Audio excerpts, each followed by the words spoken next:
Senhoras, senhores, queridas irmãs, queridos irmãos espíritas, amigas e amigos que nos acompanham através da Web TV Mansão do Caminho e de outros órgãos da internet.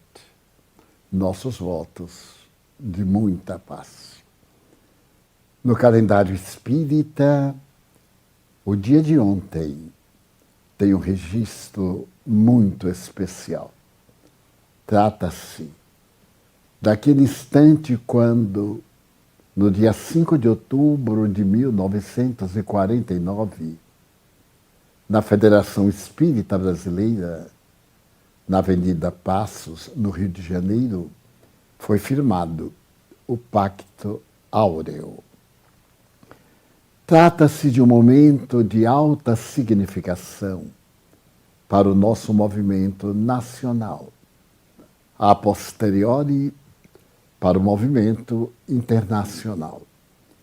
Desde os anos 20 e talvez um pouco antes, os líderes espíritas preocupavam-se com o surgimento de instituições por pessoas não necessariamente preparadas para divulgarem a doutrina espírita. Pessoas entusiasmadas com a mediunidade em torno da faculdade de um indivíduo criavam um pequeno grupo e, portanto, algo muito saudável.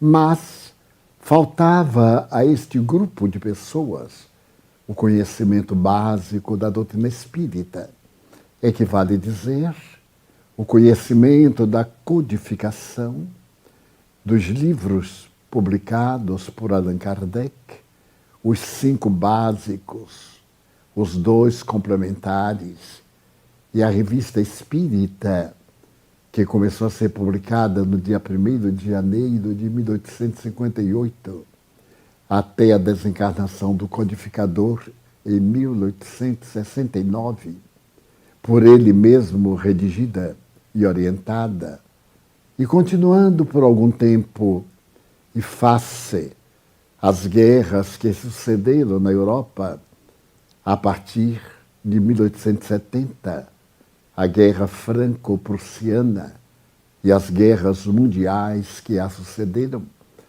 a Revue Spirite deixou de ser publicada com regularidade. Posteriormente, depois do renascimento do movimento da doutrina nas terras benditas da França, a Revista Espírita foi trazida de volta e ainda no sábado passado tivemos o júbilo imenso de vê-la em formato moderno, obedecendo à tradição do codificador e apresentada pelo CEI, o Conselho Espírita Internacional, que é uma decorrência inevitável desse encontro a que nos referimos, o encontro de 5 de outubro de 1949. Esses espíritas responsáveis, profundamente vinculados ao caráter moral da doutrina espírita e à rigidez dos seus postulados, preocupavam-se todos, junto à Federação Espírita Brasileira, que era o órgão nacional, de como seriam, mais tarde, essas reuniões feitas, de qualquer forma, em nome do Espiritismo, e sonharam na possibilidade de um dia reunirmos todos os espíritas sob a bandeira da caridade. Esse sonho esteve na alma dos pioneiros nos períodos muito difíceis da propagação do espiritismo no Brasil. E, posteriormente, amigos, porque os conhecia em grande número, devotados, formando um grupo de 19, representando o Rio de Janeiro, Minas Gerais, São Paulo, Santa Catarina e Rio Grande do Sul encontraram-se na capital da República, então, e na sede da Federação, em dias e horas continuadas de grande esforço, procuraram os meios que nos pudessem aproximar, através daquilo que constituía cada ponto fundamental da doutrina dos espíritos. Os debates foram acalorados, porque cada região trazia os problemas típicos da própria região. Outros apresentavam movimentos paralelos que cresciam e se disfarçavam sob o epíteto de espíritas. Outros mais, também respeitáveis, em volta de um médium, geravam atividades com rituais, com cerimoniais, oferecendo ao mesmo tempo postos de destaque e situações encomiásticas para os seus membros, em detrimento da simplicidade do Espiritismo, que recorda aquela simplicidade do Evangelho de Jesus. E foi um êxito rotundo quando todos esses membros, como Spinelli, do Rio Grande do Sul, Antônio Melo, de Santa Catarina, Carlos Jordão da Silva, de São Paulo, Antônio Vantuil de Freitas, presidente da Federação Espírita do Rio de Janeiro, Noraldino de Castro, representando a União Espírita Mineira, e outros, no total de 19 trabalhadores de renome, dedicados totalmente à divulgação e à vivência do Espiritismo, formaram o notável trabalho de unificação. E naquele mesmo momento, elaborada uma ata, todos firmaram, prometendo-se auxílio recíproco, trabalho de união. Primeiro, união entre os espíritas, para depois a unificação entre as instituições espíritas. Como é óbvio, se nós, criaturas, não estamos de acordo nas nossas opiniões em torno de qualquer tema, como poderemos esperar que as nossas instituições tornem-se identificadas com aquilo que, pessoalmente, nós discrepamos? E para a alegria geral, através de Antônio Melo, médium, personagem respeitável, presidente da Federação Espírita de Santa Catarina, o guia espiritual do Brasil, Ismael, transmitiu uma comunicação psicofônica, traçando as linhas de segurança baseadas no trabalho, na perseverança, na fraternidade, na solidariedade, nesses itens que constituem os parâmetros morais da nossa abençoada filosofia. A partir dali, foi criado o Conselho Federativo Nacional. Não era mais a Federação Espírita Brasileira que dirigiria o movimento em terras do Brasil.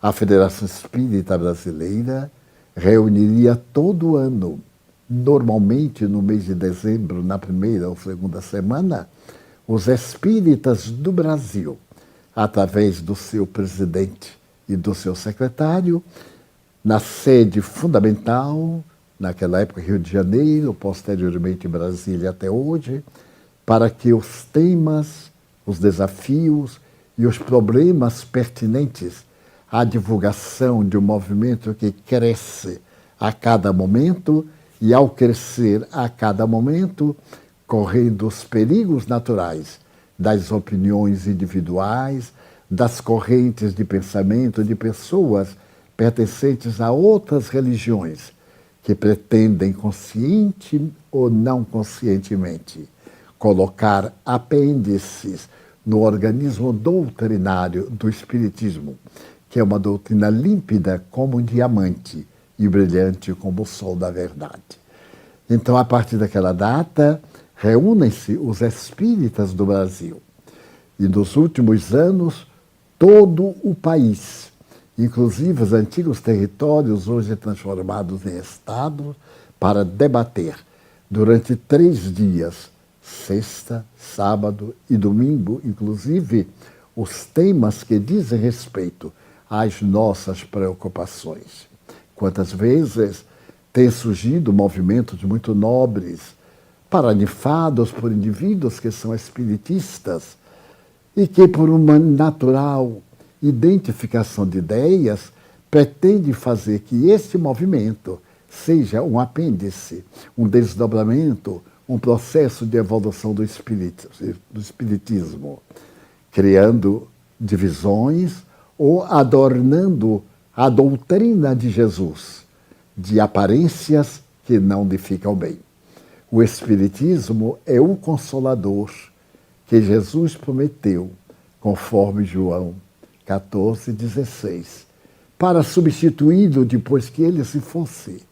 Era a sua promessa de que nos não deixaria órfãos, estaria conosco para explicar tudo aquilo que, à sua época, a sociedade não podia compreender, mas que, graças ao avanço do pensamento, particularmente pela ciência e pelos instrumentos do progresso, seria mais factível compreender, porque estava dentro das leis da natureza, cada item, e demonstrar que o Espiritismo os havia precedido, não se permitindo ser uma doutrina dos homens. Caracteristicamente, o Espiritismo é uma ciência que foi apresentada pelos espíritos à humanidade. Curioso notar que Allan Kardec criou a palavra, que é inteiramente um neologismo, para diferenciar daquela abrangente que é o espiritualismo. O espiritualismo é um movimento filosófico-religioso que abrange todo e qualquer pensamento que diz respeito ao espírito, à imortalidade da alma, a Deus. O espiritismo é um espiritualismo, porém, com características próprias, como o catolicismo, que é um espiritualismo, como as doutrinas luteranas, no momento as evangélicas, como a Umbanda, a Quimbanda e outras tantas que são doutrinas espiritualistas, com a sua designação, com o seu regimento de ordem. O Espiritismo, por sua vez, também é uma doutrina espiritualista, porém, com características muito especiais. Por exemplo, primeiro item da filosofia espírita, a crença em Deus, que é o item de todas as doutrinas religiosas. O segundo, a crença na imortalidade da alma, que é também um item de todas as doutrinas espiritualistas. Terceiro, a crença na comunicabilidade dos espíritos. E aí divergimos de outras doutrinas que elucidam não se comunicarem os espíritos ou serem personificações parasitárias, personificações da própria personalidade, dizem alguns mestres da psicologia, ou de natureza anímica, da própria personalidade do indivíduo no seu inconsciente individual, no seu inconsciente coletivo. O Espiritismo analisa a paranormalidade humana e Allan Kardec criou a palavra mediunidade, que é a faculdade que abrange os fenômenos de natureza intermediária, isto é, em que o indivíduo está entre 2 pontos, por isso ele é médium. Está entre os espíritos desencarnados e os espíritos encarnados. E logo veio o 4º item, a crença na reencarnação. Poucas doutrinas espiritualistas acreditam na reencarnação. O esoterismo, o budismo, o indianismo, a teosofia, são doutrinas que acreditam na reencarnação, porém não acreditam na comunicabilidade dos espíritos. 5º item, a crença na pluralidade dos mundos. Foi, aliás, Jesus quem, pela primeira vez, nos falou: credes em Deus, crede também em mim. Na casa de meu Pai há muitas moradas. Senão eu vou-lo teria dito, vou preparar-vos lugar. Mas eu sou o caminho da verdade e da vida, e ninguém vai a meu Pai senão através de mim. Esta é a pluralidade dos mundos habitados. É fascinante observar-se que, àquela época, quase conhecimento nenhum se tinha a respeito da astronomia. Acreditava-se, de uma forma algo supersticiosa, na astrologia, que nós também respeitamos, embora não concordemos. A astronomia dava os seus primeiros passos, e nós vamos verificar que o Espiritismo vem confirmar Jesus, e no livro Gênesis temos a oportunidade de acompanhar bela comunicação ditada ao espírita Camille Flammarion, pelo seu guia espiritual, que houvera vivido antes e era astrônomo. E o sexto item é a crença no Evangelho de Jesus Cristo, que muitas doutrinas espiritualistas não dão o valor que merece. O budismo, as várias doutrinas orientalistas, o esoterismo em geral.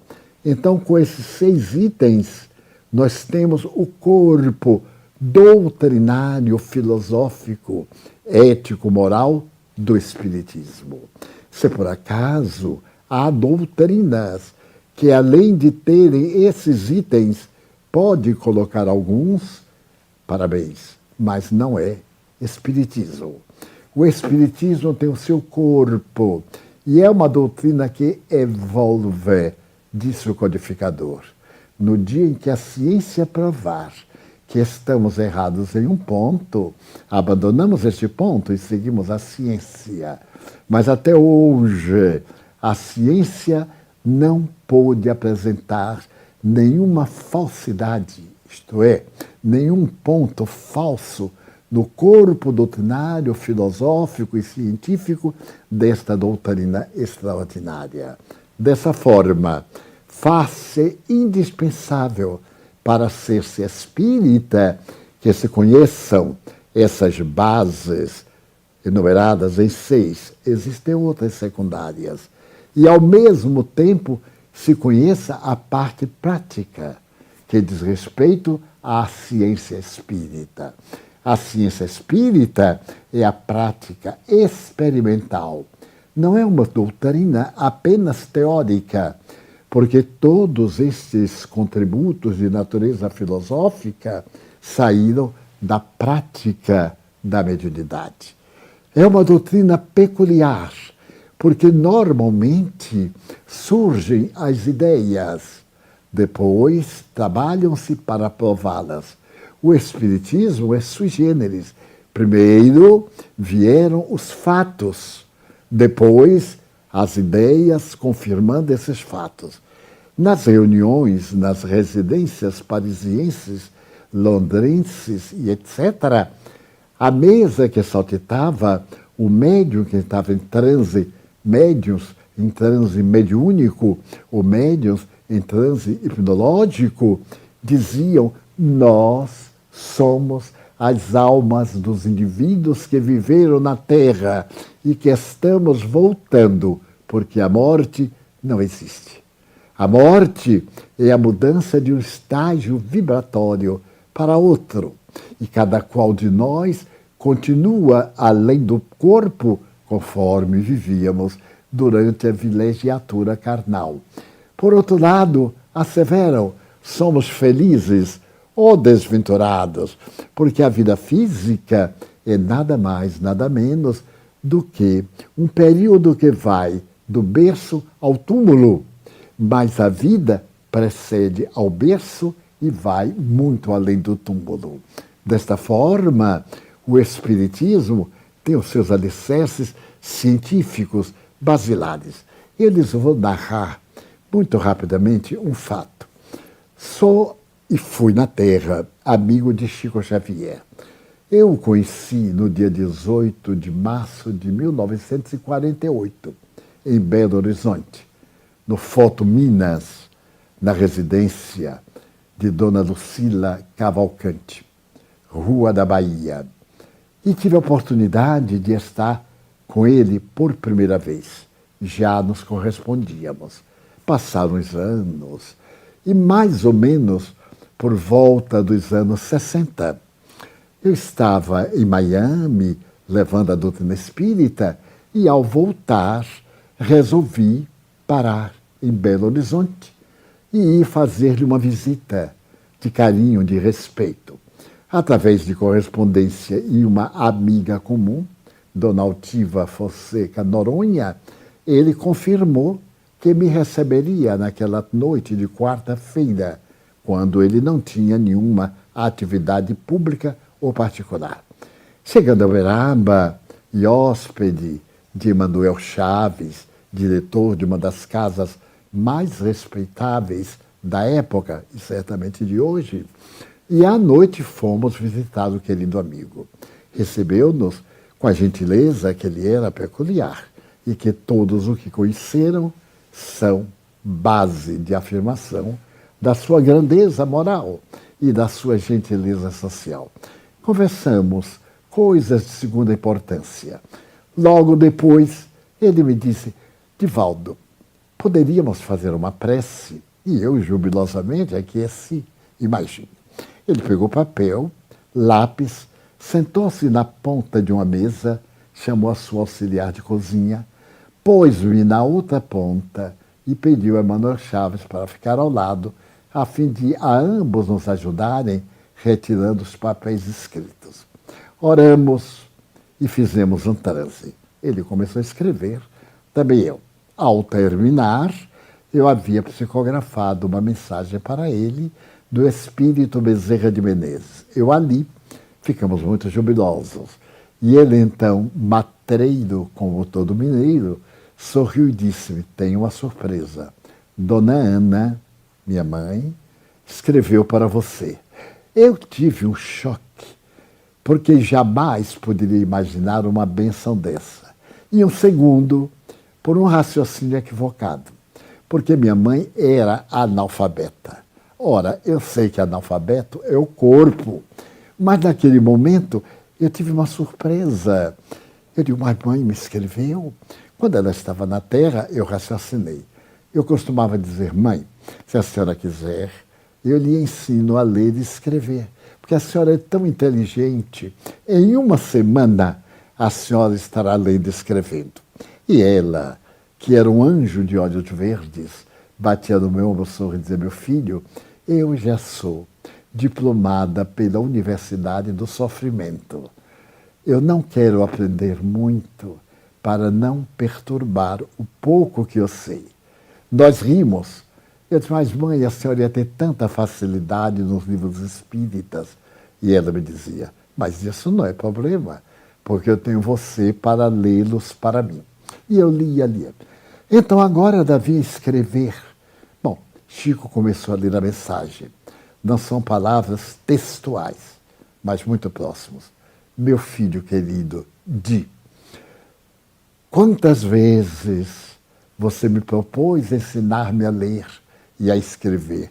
E eu lhe respondia: já sou diplomada pela Universidade da Vida e não quero colocar confusão na cabeça para não perturbar o pouco que sei.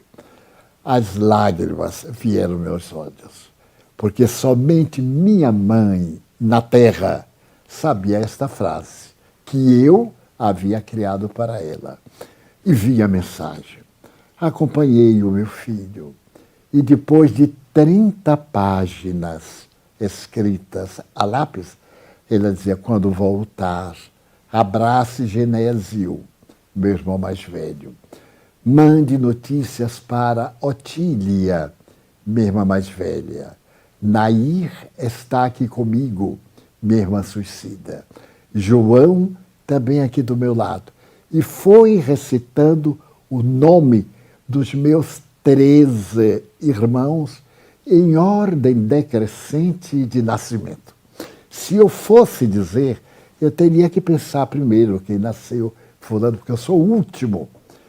E então, quando chegava a mim, ela dizia assim: você, meu filho, que foi o resto de parição, expressão muito baiana para aqueles que vêm em último lugar. E aí falou com uma ternura imensa. Mas o item é o seguinte: quando eu cheguei aqui, eu fui recebida por uma amiga muito querida. E aí declinou o nome da senhora, Dona Maria da Conceição, e etc. Era uma amiga minha, íntima, da nossa querida Feira de Santana. E isto, ela me disse que havia desencarnado no dia 2 de julho de 1935. E então ela foi contando. E eu tentei me lembrar dessa senhora. Se desencarnou a sua amiga em 35, eu estava com 8 anos. E, naturalmente, eu teria conhecido. Feira de Santana era uma pequena cidade então. Eu não tinha conhecido. Terminamos a mensagem, o Chico perguntou o que achou. E eu lhe confessei que estava deslumbrado. Mas não me referi àquela senhora. Chegando em casa, eu perguntei a 5 dos meus irmãos: vocês conheceram Dona Maria? Não, não, não. Ué, mas ela teve ela foi amiga de minha mãe. Não, disse meu irmão mais velho. Quando isso? Eu digo, em 1935. Não, eu estava com 15 anos e não conheci nenhuma amiga de minha mãe com esse nome. Eu tomei um choque e fiquei com medo de dizer que estava na mensagem. E eles talvez entrarem numa dúvida desnecessária. Haveria uma explicação. Muito bem, eu silenciei e fui à Feira de Santana visitar o livro que se anotam os falecimentos. Pedi permissão ao senhor prefeito, que havia sido meu colega de escola. Muito gentilmente, o doutor João Durval Carneiro me permitiu, eu tive acesso e olhei dos anos de 1927 a 35 e não havia morrido ninguém com este nome. Eu fiquei aturdido. Desculpem. Porque Chico Xavier era um médium que não se enganava. E minha mãe era uma senhora muito austera. Mas aí estava um erro, um engano, algo que não aconteceu. Eu recorri a um amigo, Laurites, que é pesquisador espírita, e pus o caso na sua mão. Eu não podia ficar mais do que uma semana. Se ele, com o tempo, iria olhar, até encontrar, e nós podemos provar a grandeza da mediunidade do Chico. Ele me disse que sim. E começou a pesquisar nas igrejas, os nascimentos, os casamentos. Um dia, 2 anos depois, contou-me ele, e eu tenho a carta que me fez, dizendo assim: Dona Ana, a senhora nos colocou no impasse, porque esta pessoa não existe. Ele, então, teve um insight. Observem o detalhe. No ano de 1946, houve no Brasil uma lei de municípios. Os municípios, então, eram muito grandes. E a lei de municípios reduziu-os ou ampliou-os. Onde era uma vila e etc., foi transformada em município. E assim por diante. Junto à Feira de Santana, a 12 quilômetros, havia uma vila, São José das Itapororocas. Ali nasceu a célebre heroína brasileira, Maria Quitéria. Então ele disse, mas naquela época, Feira de Santana ia até São José, até Tanquinho de Feira. Então tudo isto que hoje são vilas, são municípios, eram o município de Feira de Santana. Que fez ele? Pegou o carro, foi a São José, foi à igreja, pediu ao pároco o livro de óbitos E lá, colocados num canto poeirento, abandonado, estava o livro grande. Ele abriu e na data que minha mãe havia dito estava escrito: e no dia de hoje foi sepultado aqui na igreja Dona Maria, com todos os detalhes, porque ela era protestante e não pôde ser sepultada no cemitério católico de Feira de Santana. Meus amigos, este é um fato parapsicológico único, porque somente conheciam o fato minha mãe, o coveiro e Dona Maria. Ora bem, o coveiro já morreu lá pelos anos 40, nós estamos em 60. Minha mãe estava perfeitamente lúcida nesse período. Somente ela poderia saber como Chico Xavier poderia ter ideia de uma realidade deste tipo. Fotografamos, reunimos o material e pedimos a um dos estudiosos da mediunidade Chico Xavier escrever este fato como um dos mais notáveis catalogados pela parapsicologia, porque está todo documentado e, inclusive, naquela época, com as pessoas que participaram encarnadas. O Emmanuel Chaves, a senhora que ajudava. Daí o Espiritismo é uma ciência, porque prova a sua realidade.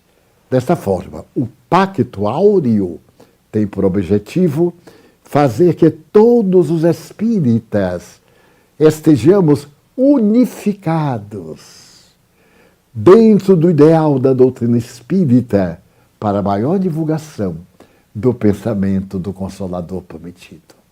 Façamos a nossa pequena pausa e continuemos.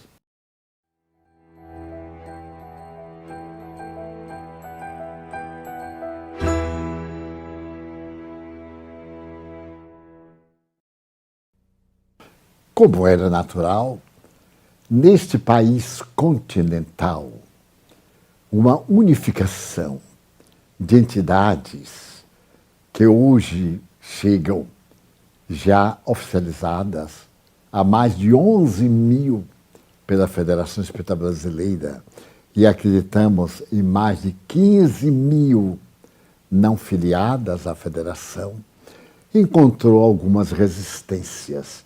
Primeiro, as más informações. É muito curioso como nós temos a tendência de falar sobre o que não sabemos. E como não sabemos, criamos. E ao criarmos, adulteramos uma realidade criando grandes embaraços.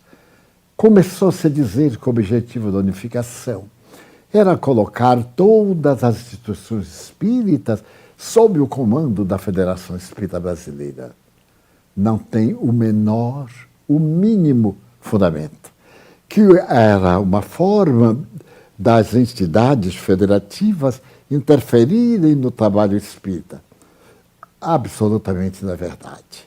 O Pacto Áureo é exatamente estarmos juntos para debatermos as dificuldades, os desafios, para nos ajudarmos. Uma instituição está com dificuldade de construir a sua sede, outra, com melhores recursos, ajuda. Uma instituição não tem um expositor para o ESD, o Estudo Sistemático da Doutrina Espírita. A Federação Espírita Brasileira auxilia.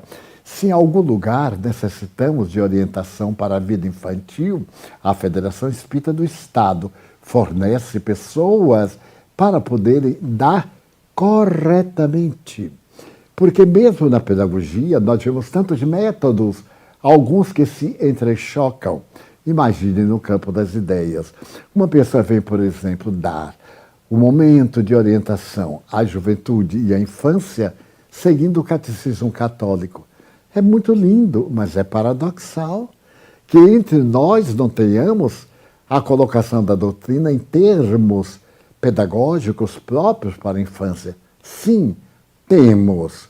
E já estamos cuidando de atender a criança no ventre materno, a criança recém-nascida. A criança na pré-infância, na infância, na segunda infância, na adolescência e jovem, e assim seguindo aos adultos. Aqui em nossa casa, muitos dos nossos meninos da evangelização são encarregados de tarefas de alta responsabilidade aqui em nossa casa. Estão conosco há mais de 30, há mais de 40 anos. O objetivo é de preparar-nos. Eu me recordo de Leon Denis, quando enunciou esta frase muito grave: o Espiritismo será o que dele os homens fizerem. Ora bem, eu tenho a doutrina dos espíritos, mas se eu a aplico equivocadamente, eu, criatura humana, eu a conspurco, eu a deturpo, e nós vamos ver verdadeiras máscaras em nome do Espiritismo. Ainda hoje é comum muitas pessoas lúcidas na área do jornalismo fazerem-me perguntas bárbaras, demonstrando total desconhecimento dessa ciência que é tão difundida, especialmente no Brasil. Senhor Franco, o senhor é espírita de mesa branca ou de mesa marrom? Eu sorrio e digo assim: olha, nós não temos mesa. E quando temos uma mesa é para apoio. A mesa é marrom porque é invernizada. Mas não porque tem o espiritismo alto, tem o espiritismo baixo, que é a Umbanda. Eu digo, o senhor está mal informado. A Umbanda é uma organização espiritualista criada no Rio de Janeiro por volta de 1927 ou um pouco mais, por um homem extraordinário. É uma organização respeitabilíssima, que tem muitos itens que também nós temos, mas tem o seu próprio corpo doutrinário. Então, os homens damos ideias do Espiritismo terríveis. Vemos pessoas sensatas, vão escrever sobre o Espiritismo em jornais, em livros, e dizem coisas que nada têm a ver com a doutrina. Nós não temos rituais, não temos sacerdócio organizado, não temos chefes, não temos nada de indumentárias, não temos adoração senão a Deus. Os espíritos são nossos amigos, mestres, benfeitores, guias, irmãos maiores. Então, a maioria faz uma confusão entre a doutrina dos santos da Igreja e procura dizer X é Y, Z é B, e assim por diante, sem ter a mínima noção. E outros dizem assim: a Espiritismo e Candomblé são a mesma coisa. A cidade do Salvador tem a honra de ser a cidade mais morena do Brasil e de termos aqui o Candomblé desde os nossos primórdios culturais, com a chegada dos nossos irmãos africanos.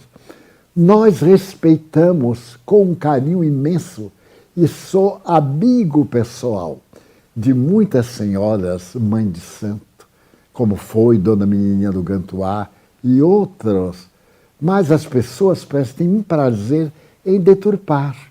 O objetivo da unificação é fazer que o centro espírita esteja preparado para desempenhar a tarefa espírita que lhe cabe. E então é um trabalho que nos merece o maior carinho. Nada obstante, surgiram dificuldades periódicas, mas hoje nós temos em todo o país a evidência da unificação. Note, unificação, não é unidade, porque cada um tem o seu hábito.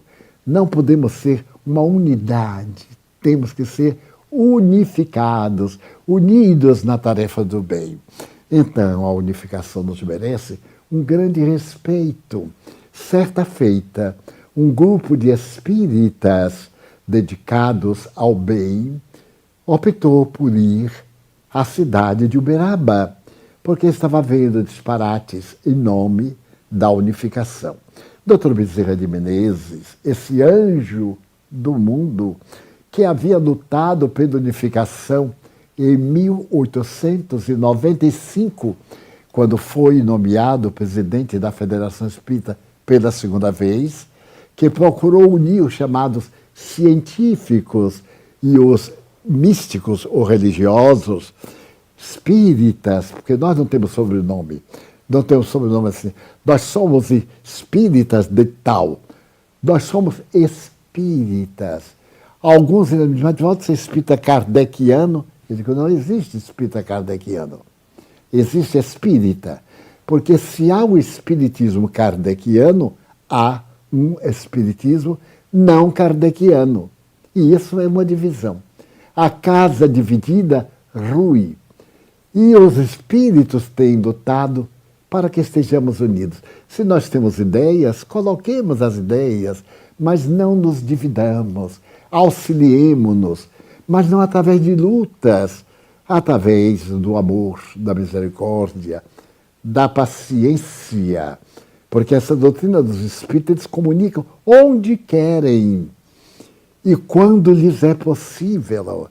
É como no diálogo de Jesus com Nazareno, ou melhor, Jesus com o grande Rabi. Os espíritos se manifestam como o vento. Ninguém sabe de onde vem nem para onde vai.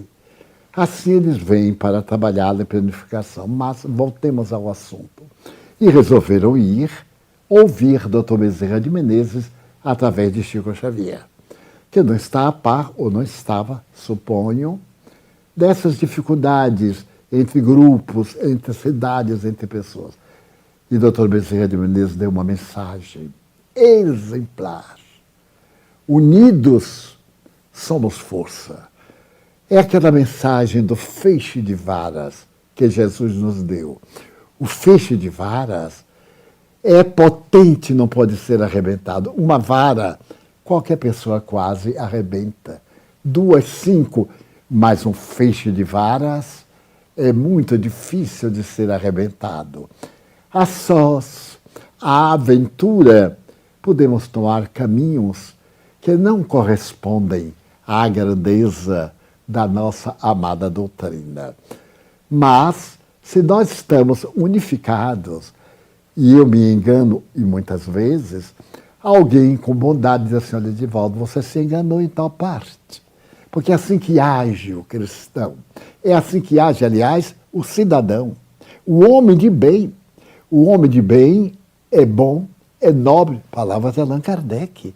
E a ética nos diz que a pessoa de bem é aquela que não trai, que não difama, que não ataca pelas costas.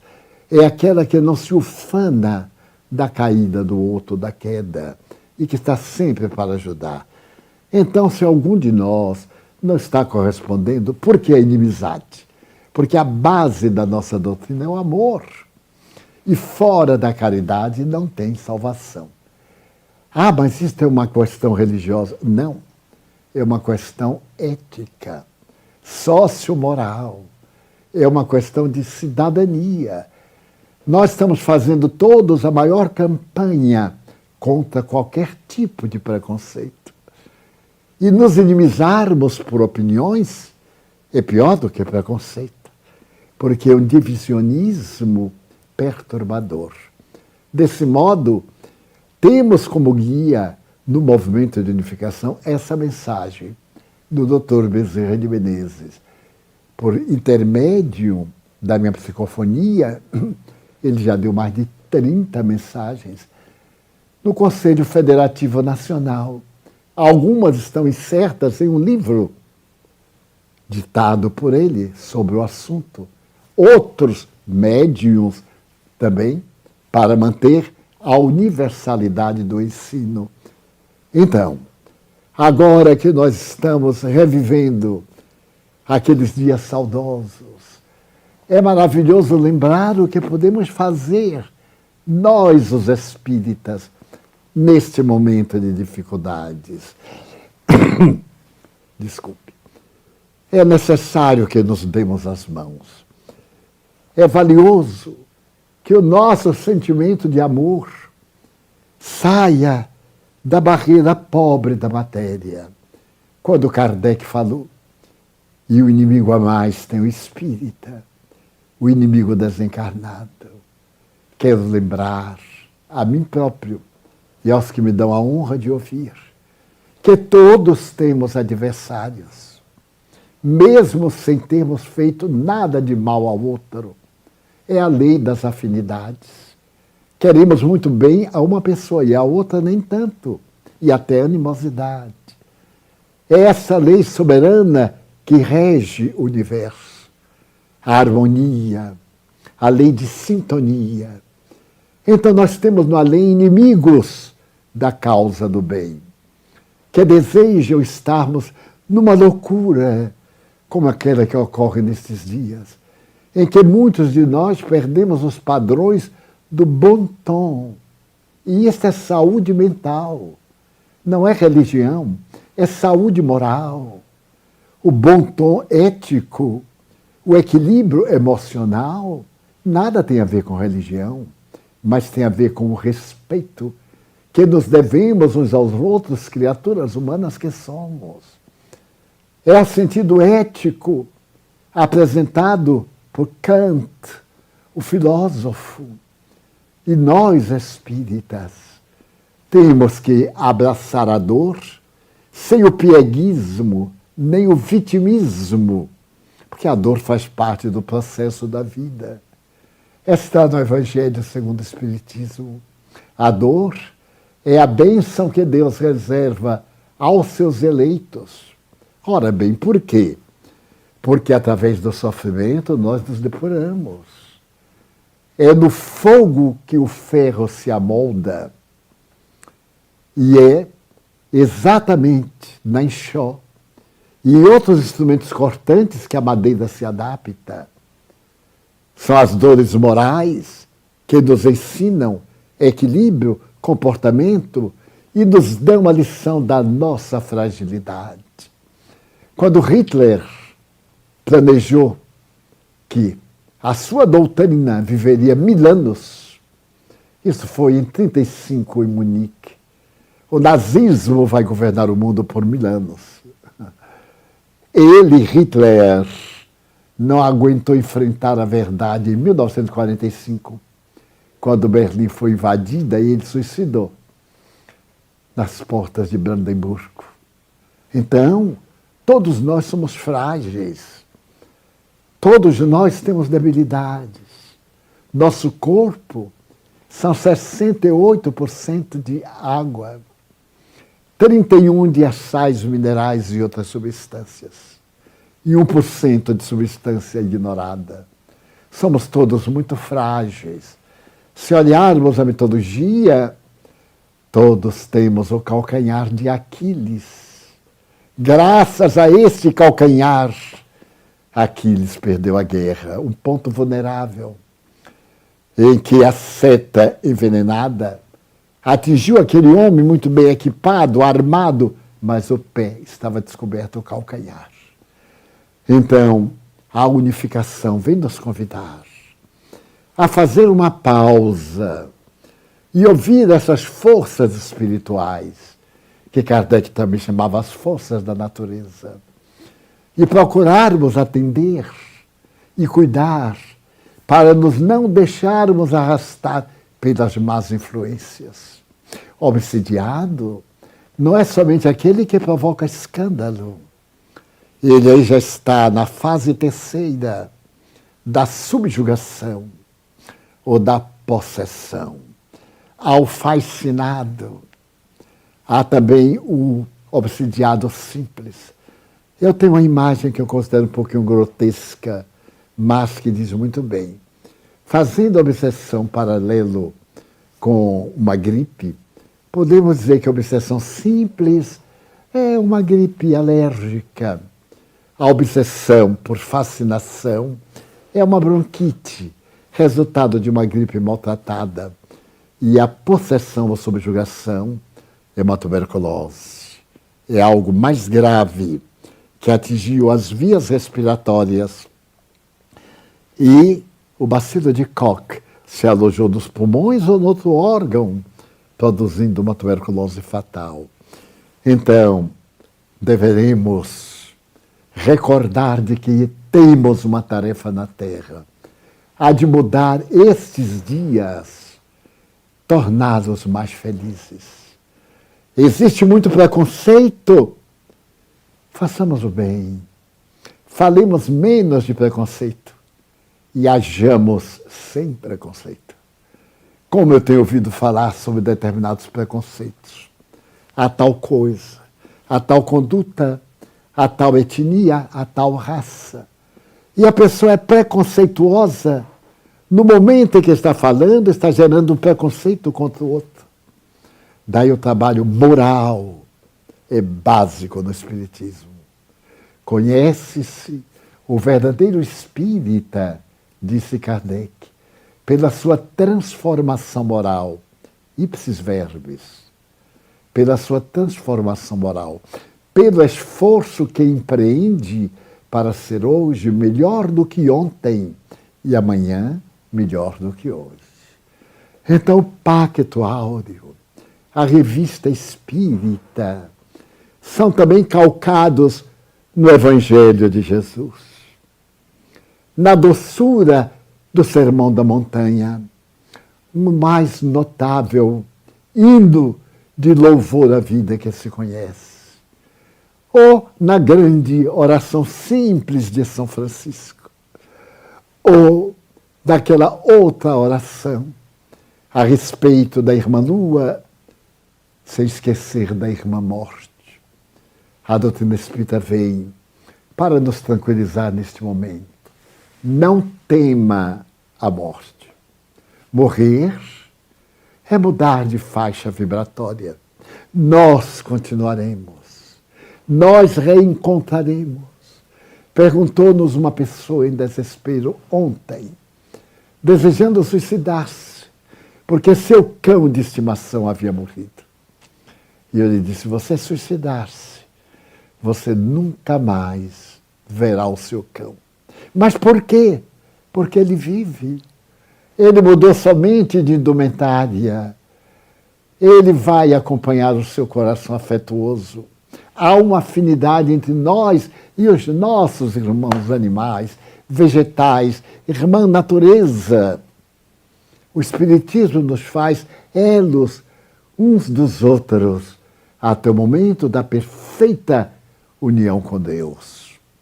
Por isso que, nos dias da atualidade, quando tantas aflições nos sitiam, e olhamos para um lado e outro e vemos a solidão, marchamos em soledade. Se buscarmos Jesus, não estaremos a sós. Eu não vos deixarei a sós. Estarei convosco até a consumpção do tempo. É esse homem incomparável, indomável, invencível, que os séculos de loucura do ser humano, de oscilações, não conseguiu apagar das páginas da história, nem o conseguirá na atualidade. É Ele quem nos receberá docemente, um dia talvez não muito longe, quiçá não muito perto, sorridente, de braços abertos, e nos dirá, vem ter comigo, já atravessaste a porta estreita, seja bem-vindo, Espírito querido. Celebrando o Pacto Áureo de 5 de outubro de 1945, na Terra, mas não apenas dos espíritas, senão das criaturas humanas. Muito obrigado.